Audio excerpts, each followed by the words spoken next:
Now, slight change of plan.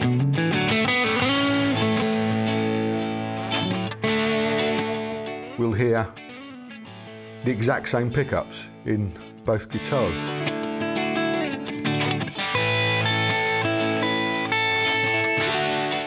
And you join me just as I'm about to take the bridge one out again and turn it round, because I put it in the wrong way round again.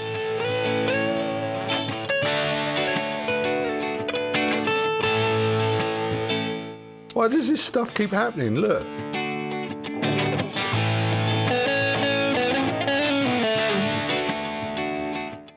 Just keep getting it wrong.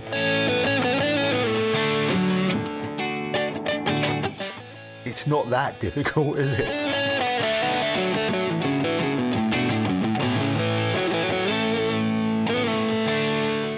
This is not a scientific experiment, this is entertainment.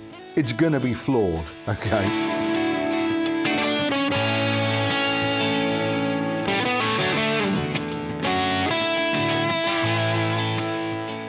Hello everyone, thank you for joining us. Here we are, we're back. And this is part 3 of the Tokai upgrade series. If you've been following, you'll know what this is all about. In part 1, we mucked around with the hardware, we did a top wrap, we changed the tailpiece and bushings, we mucked around with the bridge, we did various sound comparisons. We started doing the wiring loom, but that finally entered the equation in episode 2, which was last week. Assuming I haven't put something else in the middle. I might have done. Don't think I have. But anyway, so let's assume that was last week. And then I showed you the shenanigans of fitting the wiring loom. I'll put links to parts 1 and part 2. And I'll put them in the description box. I don't want you disappearing now, not while you're watching. Stay and watch this. If you haven't watched parts 1 and part 2, the links are in the description box. Go and check those out later.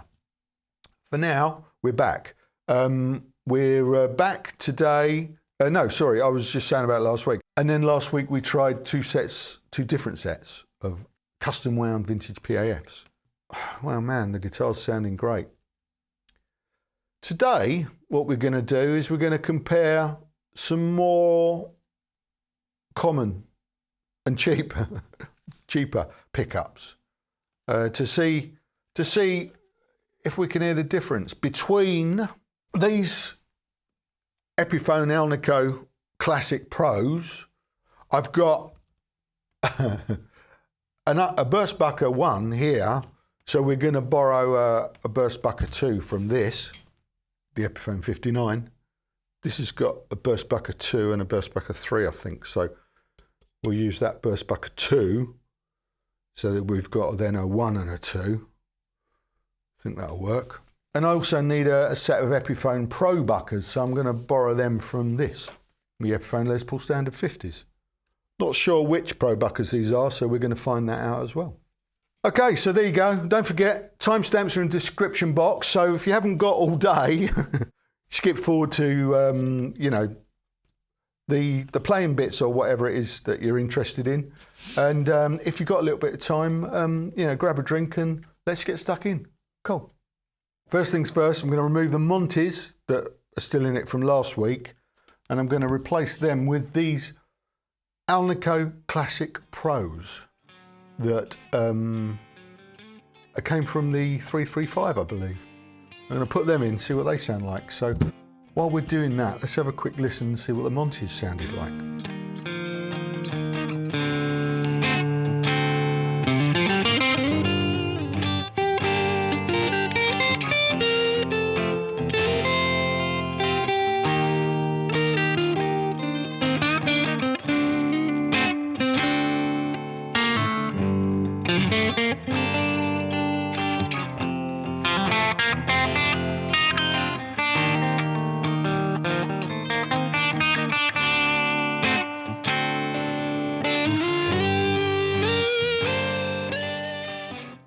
Okay, step 1, it's pickup rings. Now, what's that one? ACPN HB, so that's Alnico Pro. Oh, nickel, humbucker neck, C. Alnico Pro, nickel, humbucker bridge, I reckon, C. I have no idea. Okay, so what I need to do is put the pickup rings on. Think about this. Bridge. No, I did it again, you see. Bridge is the thin one, neck's the fat. Bridge is the fat one, neck is the thin one. And we do the neck first. Okay. Here we go.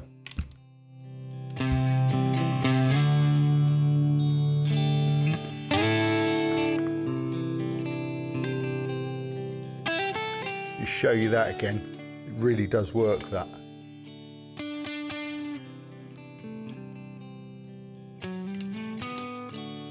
I've dropped a spring on the floor. Sometimes you get lucky.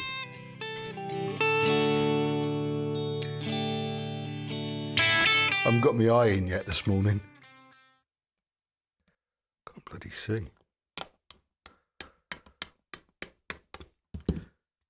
There you go. And then you can take it off.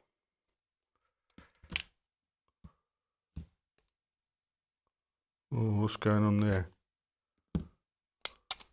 Oh, no. The thread's buggered.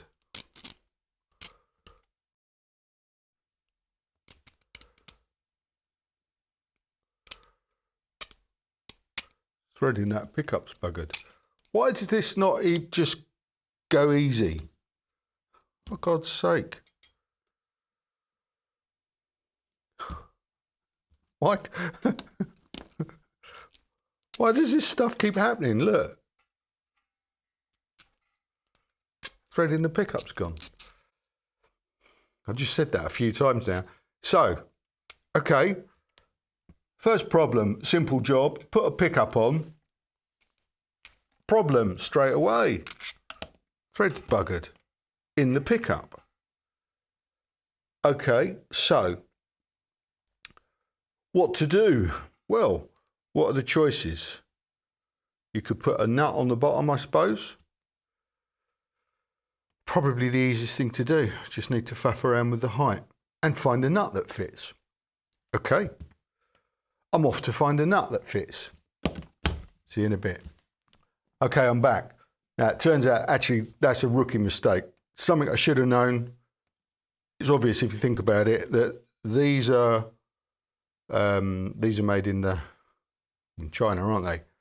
So they're metric, which means the bolts are a different size. The bolts are the same size as the original pickups that came out of this. There you go, there's the difference, okay? So obviously they ain't gonna fit in the holes in the legs for these pickups, which came out of an Epiphone. But fortunately, I've got the right size bolts. We'll continue.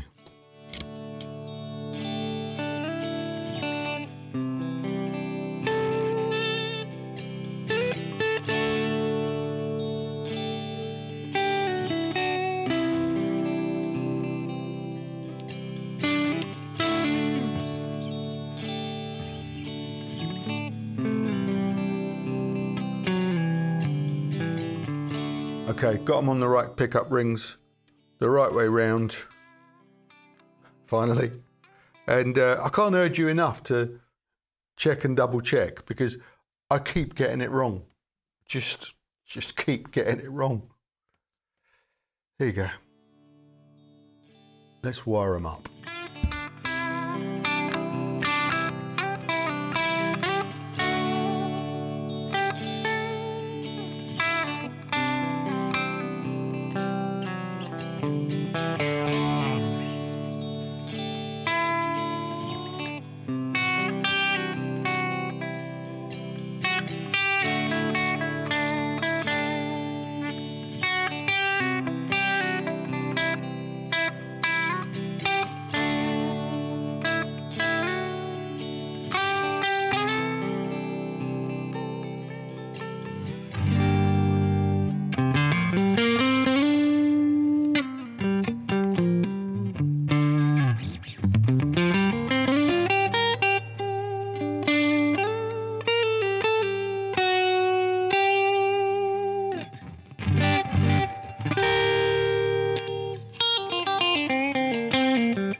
they sounded all right, didn't they? They sounded all right. Yeah, plenty of gain. I'll have to listen back, obviously, before I can properly comment. I'd say they didn't feel quite as touch sensitive as the PAFs that we tried last week, but there's still plenty of articulation, if you like. Probably not as rich harmonic overtones. I sound like I know what I'm talking about, don't I? I don't. Okay, but you probably do. So you tell me what you think. But they, you know, they don't feel. They don't feel, or didn't sound rubbish, did they? They sounded good. You know, with a cranked amp, that's what Alnico Classic Pros sound like. So, yeah, you know, this is the thing, isn't it? If you've got a stock guitar and Epiphone with those, and you think, oh, I'll put some mega, you know, pickups in it. It does make a difference, but not that much, you know. In the real world, I mean, if you're on stage, you probably wouldn't notice the difference. I would say that the difference that I noticed that you might not be able to hear necessarily is the feel, because you can feel how much livelier the pickups, the PAFs last week. So last week, if you haven't seen that, there's the link. Go and watch that. We tried the custom wound Murray PAFs and custom wound Monty's PAFs. And they give it something. They give it something, and it's a feel thing. It might even be in the mind, you know, it could quite easily be in the mind. But if you know you're playing a quality guitar, it's like that whole Gibson thing, isn't it? You know, you feel good about playing something you know is meant to be good. So I imagine there's quite a lot of that involved in this whole thing as well. But tell me what you think. And let's soldier on. Let's solder on. Oh, that's terrible, isn't it? And what we're going to try next is the Epiphone Probuckers. Okay, so I'm going to whip these out, and I'm going to borrow those from here. This is the Epiphone Les Paul 50s, and I believe these are Probuckers 2 and 3, but we're not certain. There's a question mark, so it'll be interesting to find out. I'm going to do some, swap the guitars over, do some surgery on this, whip these out and pop them in here, okay? And then we'll see what they sound like. All right, let's get on with it.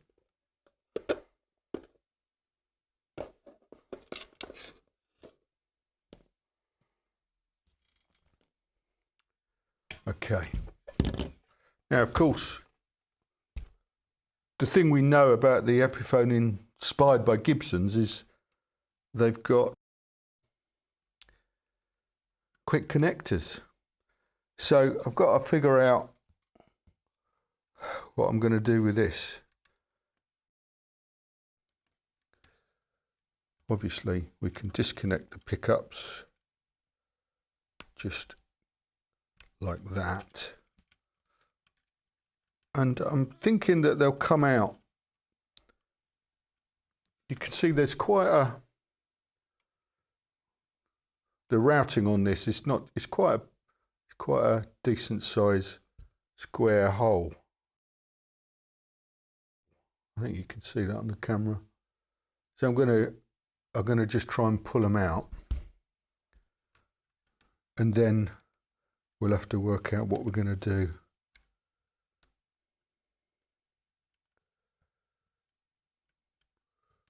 The other end once they're out. Okay.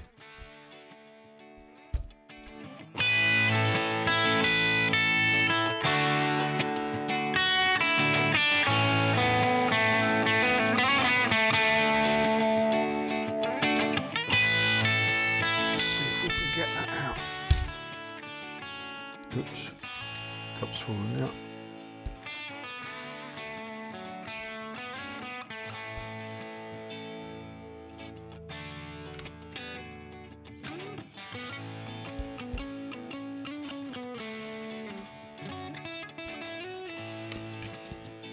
Oh yeah, they come out easy.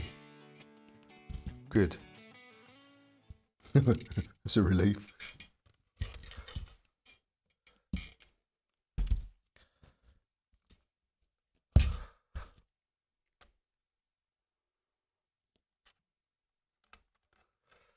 Yeah, the routing in there is more than substantial.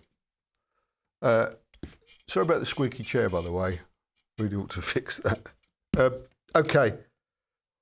Probucker 1 and Probucker 2. That's what we're looking at. Probucker 1 and Probucker 2, for those that care.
Trick I learned for stripping wires.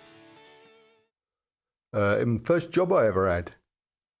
Did have a job once actually, a long time ago. I think I might have asbestos fingers though. So be careful if you do that. I don't want you burning yourself. Right. I just wanted to strip those so that I could tin them. The green and the white on these needs to be joined together. The black and the bare earth need to be joined together. And the red's hot, presumably. So now I've done that, prevent drippy solder falling on the guitar. God, I make a mess, don't I? Right, do the same too.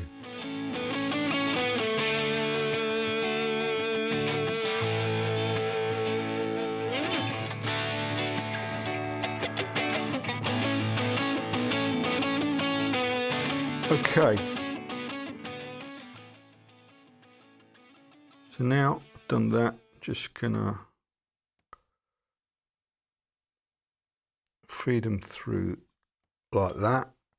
So B, oh, I need to do the neck first anyway. And hope that the holes in the pickup rings line up. I mean, they should, shouldn't they?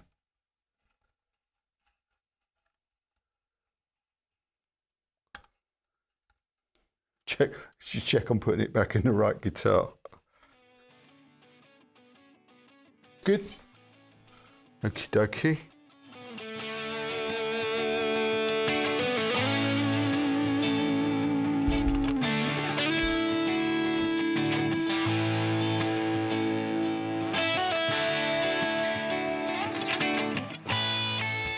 Okay, it's in. Let's tidy up, plug it in, see what they sound like. Oh, and set the pickup heights, obviously. Yeah, we'll do that. I'm trying to be as diligent as possible with the pickup heights because I know how important that is. Okay, see you in a minute.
So that was the Probuckers.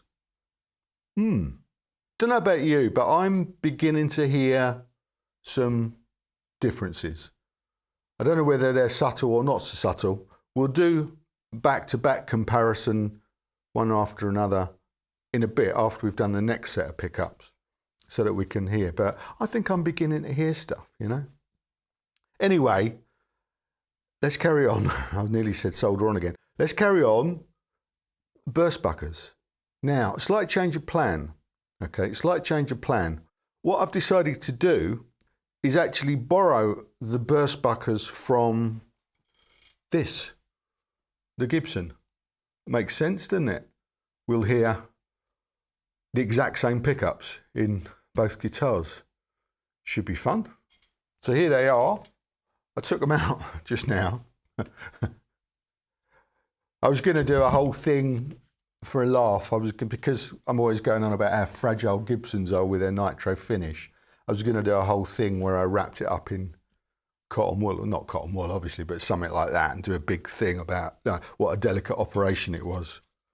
But I couldn't be bothered in the end because this film's going to be long enough as it is. So I just thought I'd take them out carefully, which I've done, and here they are. And it is indeed, a BurstBucker 1, which was in the neck, and a BurstBucker 2. So I'm going to put them in here, and then we'll have a listen. Let's get on with that immediately. Right, let's get this the right way around. Neck. BB1 going in the neck. Okay, so this is where the holes in the pickup rings don't actually line up. So I'm going to have to swap the pickup rings over. Right, I'm back. So I've put the BurstBuckers in the original pickup rings from the Tokai. So what we have discovered is that all pickup rings are not equal. Gibson ones, the holes don't line up with the import guitars, okay? So I've had to take the BurstBuckers out and put them in the original pickup rings. And you join me just as I'm about to take the bridge one out again and turn it round because I've put it in the wrong way round again. I don't know what my problem is. It's not that difficult, is it? But I just keep doing it. Just keep doing it. So, as I said earlier, I can't stress enough the importance of checking before you go wiring it all up. Because if you're anything like me, you might get it wrong a few times. Oh, you might discover a new sound, of course, so I suppose there is that to it. Right. I have to do it like that. I have to go, right, that sits like that. Oh, I can see why it's done. Because obviously when you flip it over, you've got to remember you flipped it over. Let's have a, yes, that's the way. That's the way it goes. Bear with. Right, they're the right way around. Now, I think these are unpotted, the BurstBuckers out of the Gibson. Normally you can tell just by loosening off one of the screws there. Because wax, well, in my experience, wax comes out if it's potted. I can't see any. So I think this is unpotted, which I think is better. Because it makes them brighter, doesn't it? Right, okay, well, let's pop them in.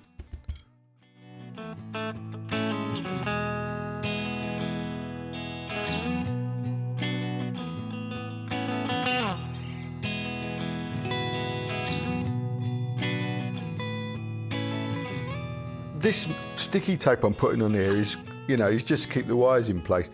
Obviously, it doesn't look messy, but this has been quite effective, this method.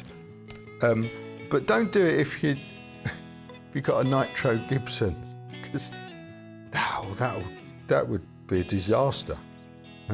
This is such a tough poly finish, you won't mark it. I mean, I've put a few scratches on it, but you know, what can you do? Right, let's tune it up, set the pickup heights, plug it in and see what it sounds like.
Now, what I've always said that demoing the guitars to try and compare sounds it's kind of like the hardest thing, really. What I try and do is make it vaguely interesting. I mean, that's really what I'm trying to do here. I'm trying to make films for entertainment rather than any, you know, this is not a scientific experiment. This is entertainment. I hope you realise that. It's going to be flawed, okay? What I've done throughout this so far is I've tried to obviously do the same thing on all of the guitars. I've played around a G minor pentatonic. I've strummed the chord, you know, differently, and I've played that badly on all of the guitars, on each of the settings, and then I've also rolled off the tone. I was going to say I've done it on all, but I think I forgot on, I think it was the Probuckers, which is annoying. I can't go back now, but I've tried to do the same thing on all of the guitars without any drive pedals on. So you should be able to tell, you should be able to hear, you know, the differences between the guitars. I mean, I can, you know, when I'm listening back, I can hear the differences. So I'm quite pleased in that respect. But I'm just saying this because, you know, there's always a couple of people that say, oh, well, you can't tell the difference because you're not playing the same thing on the guitars. Oh, I disagree, okay? However, for your benefit, just because now we're comparing these pickups in two different guitars, I'm just going to do a simple thing, which hopefully will be helpful to you. I think there's 3 people that have mentioned that out of, I think it was something like 500 odd comments on last Friday's video so far. I mean, you're right, but I specifically didn't really set out to do that. But I'm going to do it now. I'm going to try and do it now for your benefit. I mean, I probably still won't do it properly, but let's have a go. I'm going to try and play some very simple things here. And then once I've transplanted these pickups, which I'm going to do in a minute, directly after this, I'm going to take these pickups out and I'm going to put them in the Tokai, and then I'll try and do exactly the same thing again. Okay, let me know how I get on. Here you go.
Okay.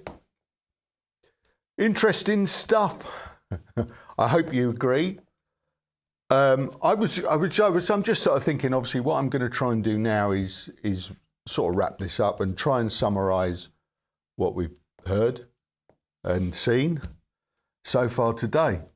So far today, we've tried 3 different pickups in the guitar. We've tried the Alnico Classic Pros, we've tried the Probuckers, and we've tried the Gibson BurstBuckers from the Gibson Les Paul Standard. So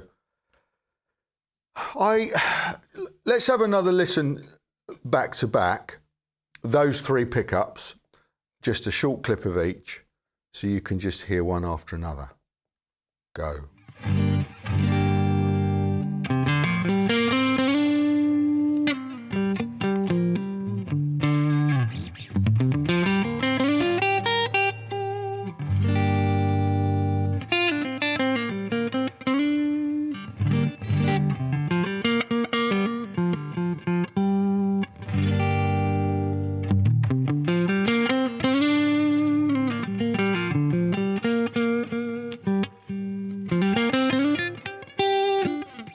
I've been listening to these a couple of times, trying to, identify what the differences are myself. And so I'm going to say some words now. I'm going to try and explain what I think. Now, bear in mind that I'm an amateur. I don't know a great deal about this stuff. The whole point of this experiment for me, apart from making content for YouTube, is I'm interested to try and learn a little bit more about this stuff. I really don't know a great deal about pickups. So this is part of, my kind of learning experience, and I'm glad you can join me along the way. I know there's loads of you out there that already know this stuff and know a lot more than I do, and will probably, correct me if I say things that are a bit stupid, but this is what I think. These 3 pickups today, and I'm going to bring into the equation the PAFs from last week as well, the Montes and the Murrays, okay, because I think it's relevant. I think that there are 2 types of pickups here. There are those based on the 57 PAFs and those based on the 59 PAFs. And what I think is, that the 57 PAFs are brighter and they've got more bite to them. And I think that's because they were originally invented to replace the P90 and sound like a P90. The only difference being that they were invented to buck the hum, so they didn't hum as much as the P90s. So I think the 57s were inherently brighter than the later ones, the 59s. And I think what we know as 59s are, things like, the Greeny Moor. So I think that the 57s are brighter and the 59s are slightly, got more of a vintage, what we know as a vintage tone, slightly darker. And I think that's the main difference that we can say, certainly between the Murrays and the Montes. The Murrays were wound for me specifically with extra bite based on the 57 because I'm a big P90 fan. So when Ben Murray wound those for me, he knew what I was looking for. The Montes obviously weren't wound for me, but were based on the Greeny Moor, the 59, or the readings from the Greeny Moor. So they're going to be more vintagey. I think that makes sense, and it kind of enables me to pigeonhole the 3 sets that we've tried today. The BurstBuckers, clearly designed to replicate a PAF. The Probuckers, clearly designed to replicate a BurstBucker. And the Alnico Classic Pros, in fact, to replicate Gibson's 57 Classic pickups. So there's the clue. 57, the Alnico Classic Pros are brighter. A lot of people say they fit better in an SG. I'm not sure why that would be true. So now, having said all that, let's listen to the 5 sets all quickly back to back. In fact, it'll be 6 because we'll start off with the Gibson with the BurstBuckers and we'll end with the Tokai with the BurstBuckers. So have a listen to this.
So there you go. For the amateurs like me out there, hopefully that might have made a little bit more sense now. You can hear those subtle differences between those. You start off with a fairly bright, you know, nice BurstBucker in the Gibson, then goes into the real nice, super bright P90 sort of like sound really of the Murrays, and then into the more vintagey tone, you know, quite notably different than Monty's, a lot smoother, and then we hammer into the Alnico Classic Pros, which are going back to Murray's territory, and then the Probuckers coming down again, you know, a little bit darker again, and then the BurstBuckers in the Tokai that I think step it up a little bit. Again, I can't stress enough, this is what I'm hearing with my ears. These are my ears. They're not like yours. They're different, you know. You might hear different things. So, but that's what I'm hearing. And I suppose at the end of the day, they say it's all about the sound in your head. And that's what I'm aiming for here. And you will obviously, you know, go with the sound that you're looking for in your head. And there's some options here. But of course, you know, they're quite subtle. They are quite subtle. And I think you need to realise that none of these pickups are bad. They're all brilliant, really. I'm surprised I'm saying that about the Alnico Classic Pros, actually, because I'd always kind of dismissed them. But no, they're great. In this guitar, anyway. And again, with this rig setup, you know, as I said last week, I'm using the JCM 900, and it's absolutely dimed with the master volume on 10. Okay, so it's got, you know, it's so bright anyway to start with, and it's so touch sensitive. Every time I've changed the pickups and come back in, plugged it in to record something, I have to reset. You know, it's so touch sensitive, so I have to reset my pick attack, for want of a better description, and I haven't used the volume controls really at all in the demonstrations, at least, on purpose. So don't forget, with the nice wiring loom that this guitar's now got in it, you can easily roll off the volumes to get, you know, to clean it up, and use the boost when you want it, and of course the tone controls as well. So all of these pickups have got quite a wide range of usability, if you like. And I know that the Murrays are probably too bright for a lot of people, but I mean, all you've got to do is roll the tone back a tiny little bit, and you're in the same territory as dare I say it, the Monty's. But there you go. That's been something anyway. We're gonna wrap that up now for today. I think I've covered everything. I hope I have. So I'm going to wrap it up. I'm going to give the pickup test a break for the next couple of weeks, and we'll come back, and then we'll carry on and we'll try out some of these other things. In the meantime, I haven't really got time to do it today and show you, but what I'm going to do is because I've got to put these BurstBuckers back in the Gibson, obviously. So I'm going to put the Murrays back in the Tokai, and I'm going to fit the bridge with brass saddles back and play around with that. And then on the next episode of this series, we'll start with that, so you'll be able to hear what that sounds like. And then we'll try some of the other pickups in my little collection, you know, the Seymour Duncans, and I'm going to get some classic 57s as well, or 57 classics, whatever they're called. And we've got the Seymour Duncan JBs and stuff. And then I think it'll carry on. People keep telling me how good Tone Rider pickups are, so I think I'm going to try and get hold of a set of them and whatever else. This could be an ongoing thing, so try out lots of different pickups and learn as much as we can about them. But I won't do it all at once, because people that don't like Les Pauls or pickups will get bored. So we'll be back next week with something completely different. That's all for this week. Hopefully we've learnt something. I know I have. Not sure about you. Let me know. Let me know in the comments what you think. And yeah, let's wrap this up. Next week, be back with something completely different. Please join me then and find out what it is. Yeah. See you then. Ta-da.